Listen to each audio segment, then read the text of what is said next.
Hi, my name's Kate, and I'm one of the outpatient dietitians at Cleveland Clinic Mercy Hospital. Welcome to the first and hopefully last virtual Heart Healthy Cooking demo. We're so excited to share with you some of the healthy recipes that our chefs are working on preparing. And before we get started, we are going to give you a little bit of education. So let's get started. So this year's topic is on getting enough iron in your diet, and we're going to help you remember and possibly use these facts at your next dinner party by using the ABCs of iron deficiency anemia. On the agenda, we're going to talk about A, and that's going to be for anemia, and specifically iron deficiency anemia, by explaining what it is and how you can prevent it. The B will be for the two superstar vitamins, B9 and B12. Both are important vitamins in keeping red blood cells healthy. And finally, we'll wrap it up with the C for citrus fruits and how they can help us best utilize the iron from the foods we eat, along with a few other tips and tricks. So besides being the supplement that messes with our regularity, what else do we know about this mineral? It helps us maintain healthy blood. Iron deficiency anemia affects 4 to 5 million Americans every year. It is the most common nutritional deficiency worldwide. And iron comes in two forms, depending on the food it's found in: heme and non-heme. Heme iron can only be found in animal sources, such as meat, poultry, and seafood, and is more easily absorbed by the body. Non-heme iron is found in plant foods, such as whole grains, nuts, seeds, legumes, and leafy greens. Stored iron in the body is referred to as ferritin. Okay, so we're going to start with the A, and again, that's going to be for anemia, and more specifically, iron deficiency anemia. This happens when you don't have enough iron-rich foods in your diet, or you lose a large amount of blood quickly or a small amount of blood consistently over a period of time, or your body requires more iron, for instance, during pregnancy or an illness. Iron is important in the diet because our body requires it to make hemoglobin. Hemoglobin is a protein found in the red blood cells that help move oxygen throughout the body. So, not enough iron leads to not enough hemoglobin, which leads to not enough oxygen circulating in the body, which leaves you feeling run down and tired. Here are some of the signs and symptoms: fatigue, weakness, pale skin, chest pain, fast heartbeat, or shortness of breath, headache, dizziness, lightheadedness, cold hands and feet, brittle nails, and unusual cravings for non-nutritive substances such as ice, dirt, or starch. So how much iron is needed in our diet can vary based on gender, age, and a variety of other reasons. But here are the recommendations for most. For women 19 to 50, 18 milligrams of iron per day. Men 19 and older, 8 milligrams of iron per day. Women 51 and older, about 8 milligrams of iron per day. Supplements may also be necessary for increasing foods rich in iron in your diet. In more serious cases, IV iron infusions or red blood cell transfusions may be needed. Here's a slide where you can see foods that are rich in iron. One easy way to get 100%, if not more, of your daily needs is through a fortified iron cereal such as Total or oatmeal. And a double bonus to this is going to be both of these are also high in fiber. Fiber is good for weight control, healthy gut, and improved blood glucose control.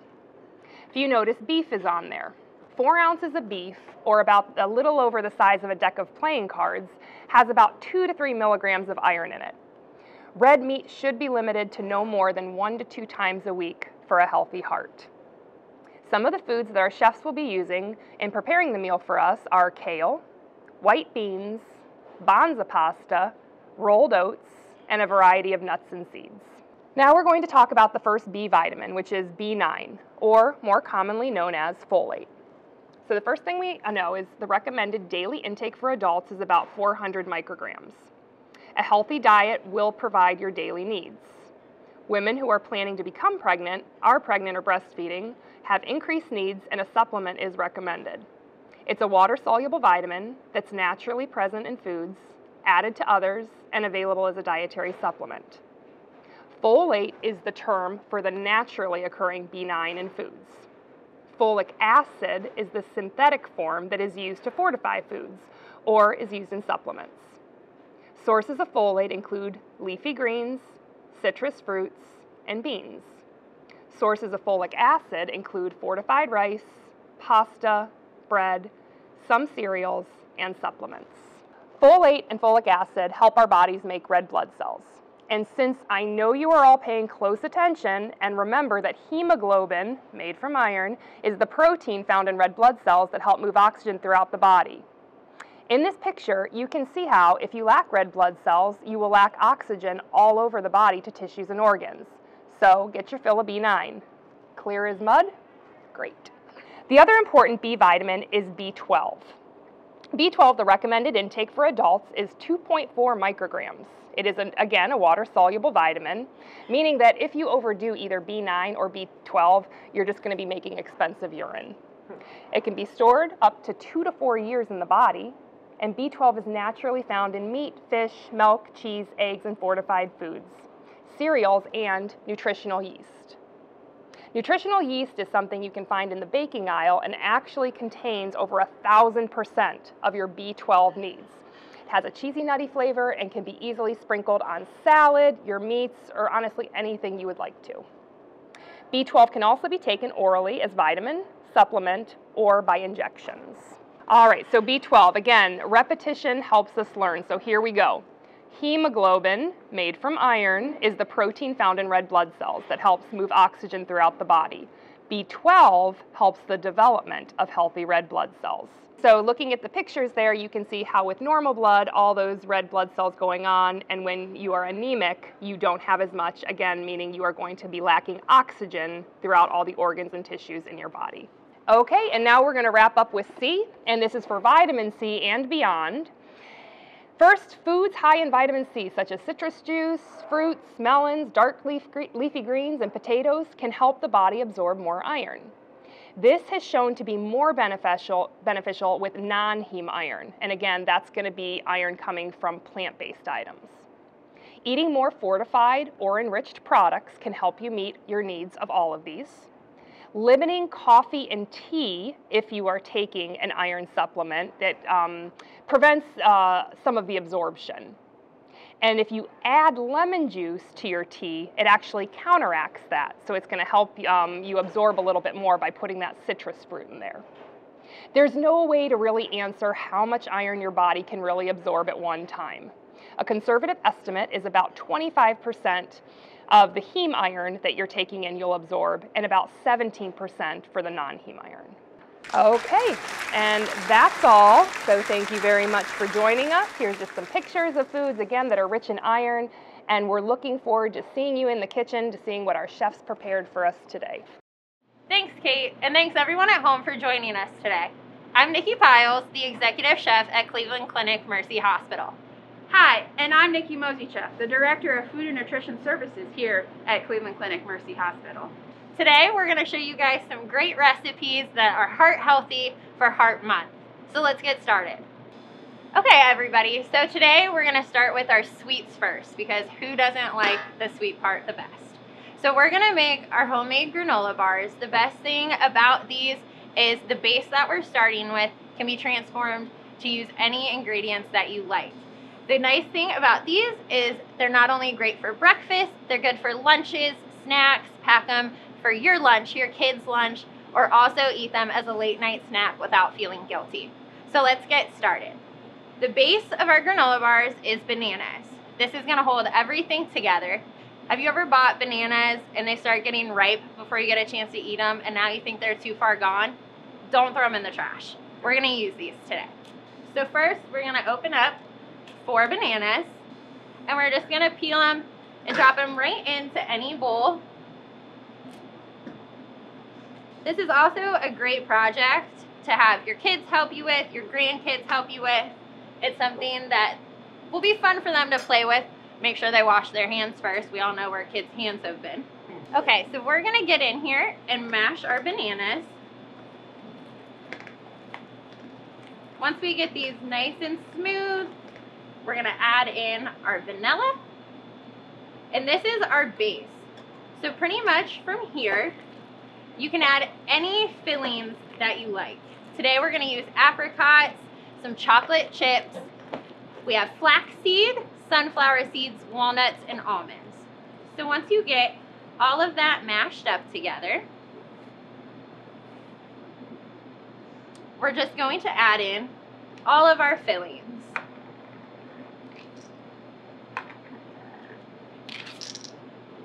add in a little bit of cinnamon. And just to counteract all of the sweetness, we're gonna do just a sprinkle of salt.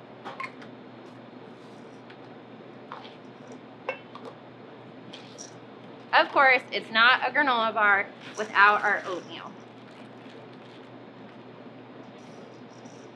You're just gonna stir to combine.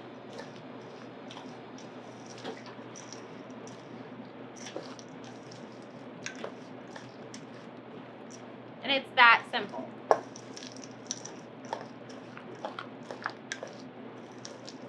Now, the great thing about these granola bars is we can make them in a regular bar shape, or you can cut them out into fun shapes in different sizes depending on what you're utilizing them for. So today, we're gonna be using a square pan. This is gonna be the equivalent to any baking dish at home, an 8x8, a 9x9, any square pan you have. But like I said, if you wanna make them into smaller sizes, use them for kids' snacks, make them easier on the to-go, you can use muffin tins or any really size that works for you. So when we go to put this in our baking dish, we're gonna line it with some parchment paper. And you just wanna have it coat the bottoms and the sides. Don't worry about it sitting down in there perfectly. When we put our filling in, it'll all fit. So once you have your mixture ready, you're going to pour it into your pan.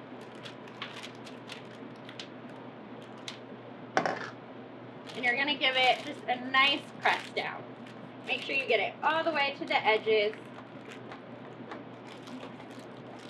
And press it down firmly. You're gonna wanna make sure that everything is in there nice and cozy together. That's how everything gets nice and yummy.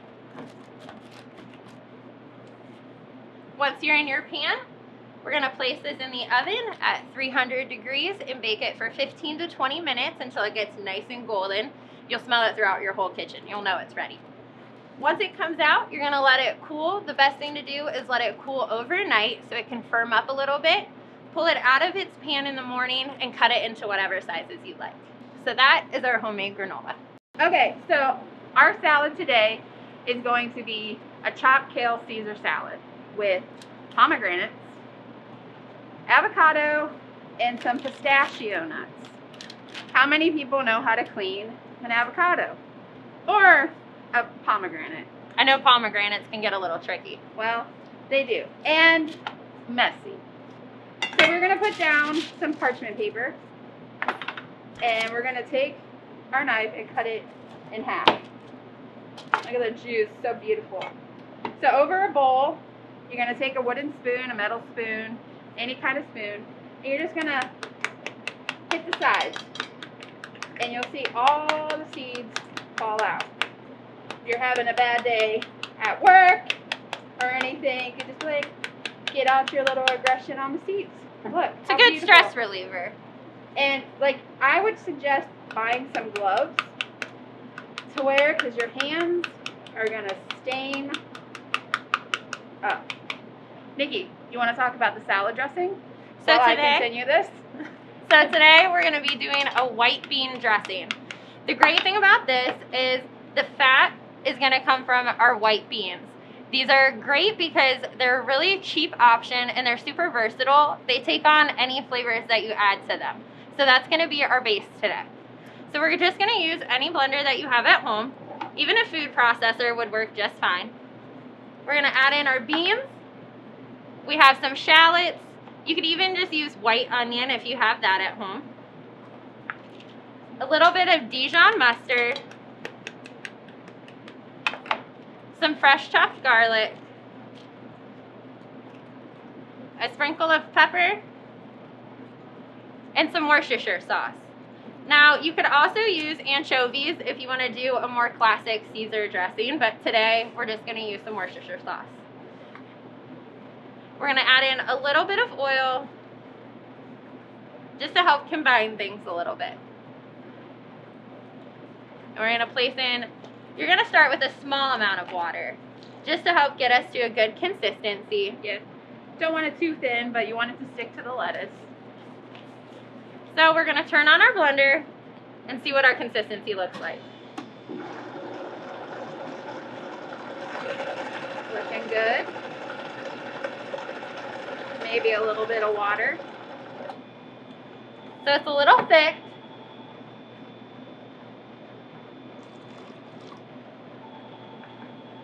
We'll turn it back on just for a few seconds.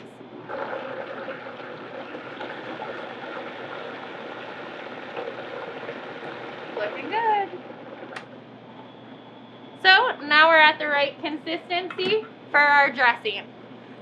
The great thing about making homemade dressings is you know exactly what's in them. You can control the fats a little bit better that way, as well as the salt. It's also a great excuse to use really cute mason jars. Yes. So we store ours in mason jars at home, and they're good to keep up to 7 days. How are we doing over here? Oh, we're just making a mess, but we're doing good. Awesome.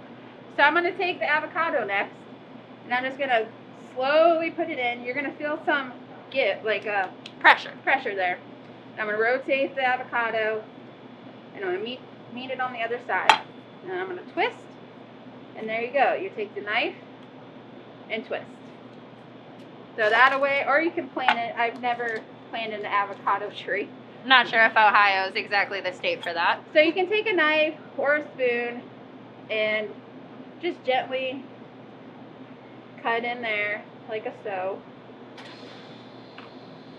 Make little squares. And then we're going to turn it inside out. And they're going to go in with the pomegranates.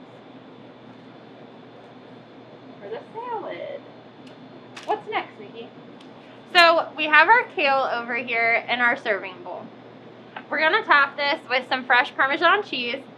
The best thing to use for this is just any vegetable peeler. So we're just going to slide it along our block of cheese. And you can do as much as you like or as little as you like. If you're like my sister, she loves a lot of cheese. Me too. What about you, Nikki? I'm a little less on the cheese, but you know, it's okay. It's like the Olive Garden. You just do it until someone yells stop. I think that's enough. That looks good. So now we're going to top it with our pomegranates and avocado. You're just going to want to give it a nice sprinkle over top. These pomegranate seeds look so bright and colorful. It's really a good touch. And then you can always buy little bags of pistachios at Target or anywhere really. Then you're going to sprinkle on top like so. And now your salad is ready to go. Another nice thing about kale is you can pre-dress it before mealtime. It's a little bit of a heartier lettuce, so it doesn't absorb the dressing as much. So you have more time before it gets wilted. That looks delicious, Nikki. And there's our chopped kale Caesar salad. Hi everybody. I'm going to show you how to make seared cod with a tomato and basil wine sauce. We're going to serve it over some Banza pasta. This was recommended by Kate. It's made from chickpeas and it has 23 grams of protein. So if you are you can't have wheat or any flours, this is made out of chickpeas and you know, it's good for you. So with that being said, here it is already done up. It cooks just like pasta. It gets a little foamy because I think that's the bean protein kind of cooking out, but it looks just like wheat pasta, so nothing too crazy about that. So as we are heating up our pan here on like a low heat, I'm going to add in some olive oil and some garlic, some chopped garlic. And this is where you can make it as hot or as not hot as you want. So a little bit of red pepper. And we want to cook it till the garlic is kind of translucent. You don't want to burn it, so you don't want it too high. So you just see how that's going. You spread it out. Oopsie, little jumper from there. So spread it out. Get the oil all over the pan. I don't know if anybody can smell this, but it smells delicious. A little spicy, but it smells good. So as that's cooking, you wanted to have a some cherry tomatoes, a whole pint, and you're going to throw that in there. Nice little sizzle. And toss it around. You want to evenly distribute the tomatoes so they get a nice color. Your pan might be a little hot at this time, so you want to turn it down a little. And just let this cook for about 2-3 minutes so you start seeing some blistering on the tomatoes.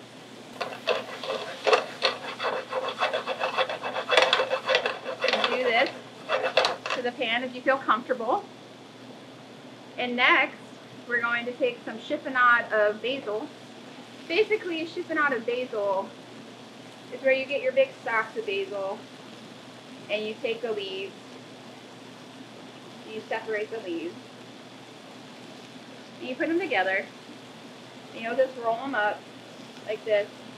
And you'll take a knife and you'll just chiffonade it into thin strips like that. To store your basil, you might want to put it in a wet paper towel in a Ziploc bag into the refrigerator. Or you can leave it on your back deck and whenever you need it, you just pluck it off the plant.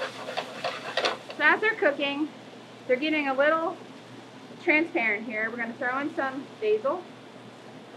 And then we're going to do some lemon zest. I have to call Nikki 1 second. Nikki, can I please have the zester? Because next we're going to add some white wine, some dry white wine. And you want to go 1/4 of a cup, a little bit more. But if you don't like wine, you can use water. Oh, thanks, Nikki. You're welcome. The zester. Lemon zest is really good.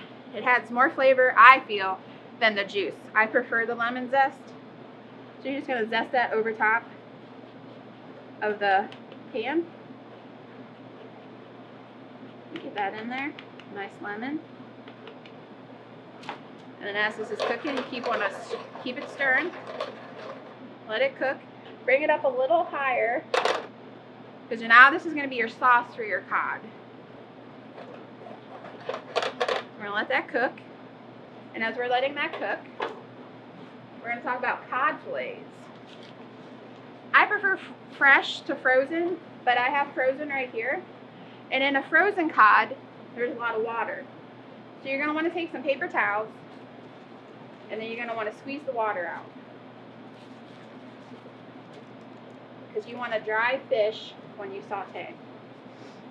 So you're going to do that to all of your fish cods. Set them aside.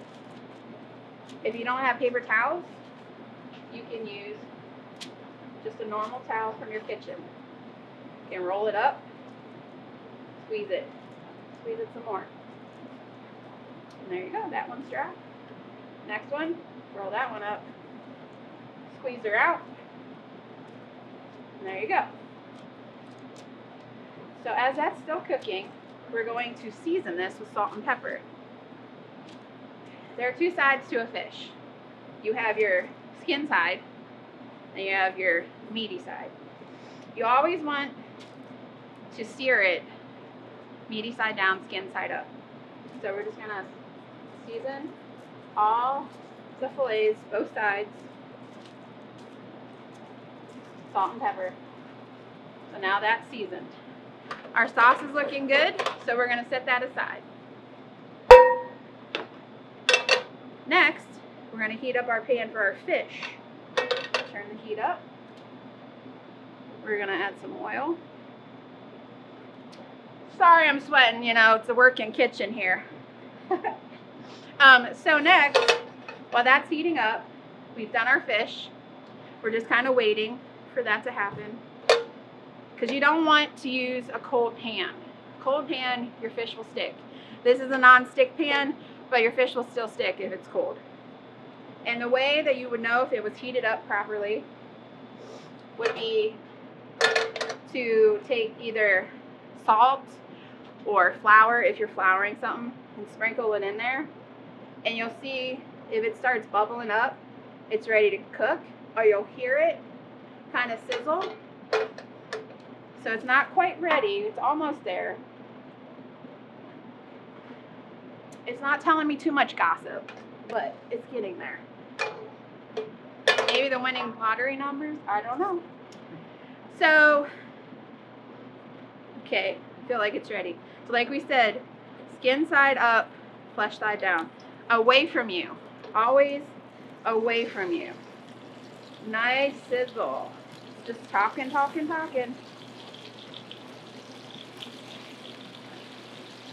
Okay, you shake it a little. You're gonna turn it down because you see it's popping too much. Turn it down to a low simmer.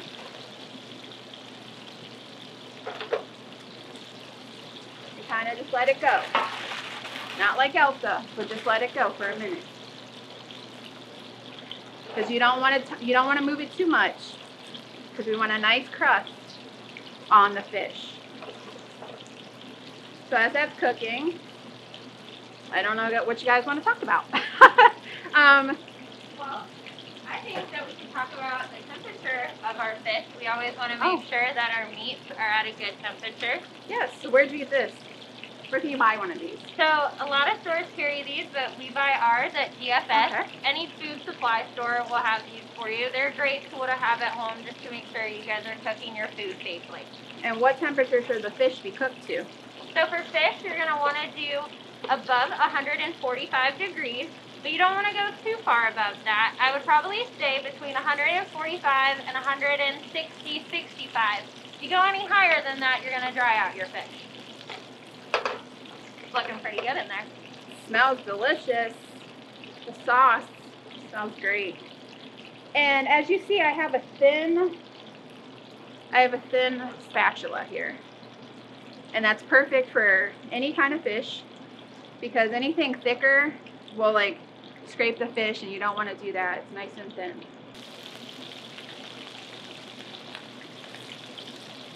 So now that we have seared it, we can tell on the sides it's kind of browning, so we're going to turn it over slowly.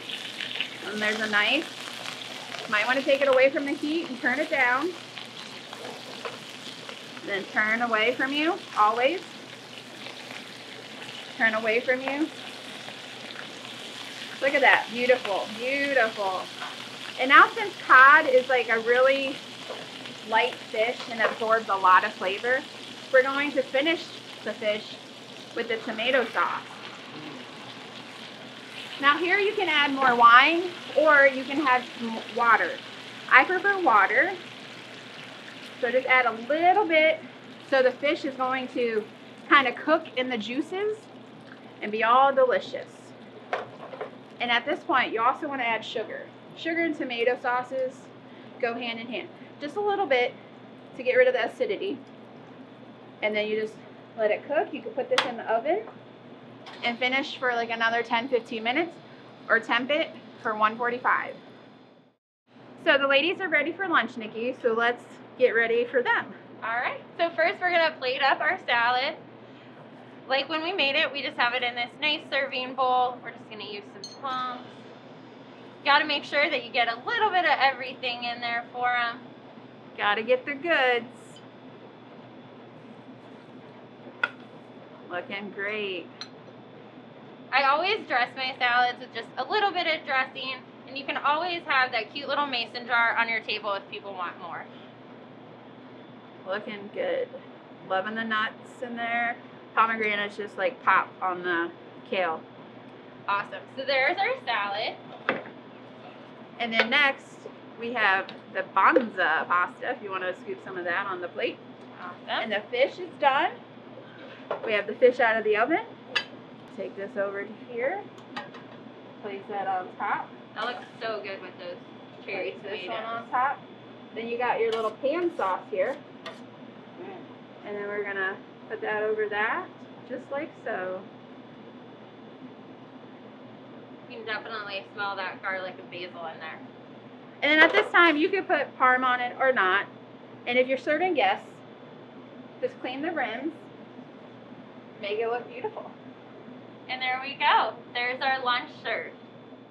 Thanks for joining us today. Well, thanks for inviting Thank us. you. Looks delicious. Well, it's even better when you don't have to cook. I know, that's what's great about it. And I understand this is a pan-seared cod, and cod has a lot of protein. It's very good for you. Yeah, and you know what? I'm excited to try those granola bars. They look delicious. Well, a couple fun facts about the cod. If we think about our heart and keeping it healthy, if you think less legs, less cholesterol. So the fish swimming around versus our chicken and turkey on the 2 legs and our pig and beef on the 4-leggers. So we want to limit the 4-leggers and stick more with the that's a good 4-leggers. way to remember that. Yeah, Thanks for that. Absolutely. much Are you guys so. ready to dig in? Oh yeah, I'm ready to try this. What are you going to try first? Should I try my granola bars over there? No, I'll try the fish. This looks delicious. Mmm. All right, so would you ladies believe that this is not real pasta? What? Really? It tastes really good. What is it? It's made out of chickpeas. So we talked about chickpeas are higher in iron and they have more fiber and protein. But you know what they call a fake pasta, right? No, what? An impasta. That's so funny. You know, this is really chickpeas. It doesn't really taste. It tastes really good. I would buy those. I mean, I would make this at home. This is really good. And the great thing about it, because of the protein, you really don't even have to add any extra if you don't want to. You can bulk it up with a bunch of veggies, like they have these beautiful tomatoes on here. Oh, that's good. I like it. Has anyone tried the salad yet? Oh, that's an avocado. Mm-hmm. Looks like the cheese is on there, some pomegranate seeds. Those will help us absorb the iron from the kale. You guys are never going to go to lunch with a dietitian again, are you? I like that salad dressing. What's that from? White beans they use. So again, we're thinking fiber, protein, and iron. All 3. This is delicious. That's really good. Really good. Are you ready to try the granola bar? Would you like to do the honors? Sure. It looks like you're going to have a one-eared bunny there. I'll take the star. All right. Now, what's this made out of besides granola? I am banana, apricots, and the whole rolled oats, and some seeds, it looks like, in there. And the great thing, again, about the oats, just going to give it another plug, the fiber and the iron. And you can actually get your day's worth of iron by eating a fortified cereal, such as... Those are really good. Oh, it's really tasty. Kids would like that even. Yes. Well, thanks again for joining. And we hope that everyone learned something and had a little fun. And we look forward to seeing you next year in person. Okay, so now that we've gone through all of our recipes, we hope that you enjoy them at home as much as our ladies did here. You'll be able to find the recipes in your email that'll be sent to you. Also, we'll be drawing for some fabulous prizes. Only the best. Only the best for the people. So let's get started with some questions that we might have from our viewers.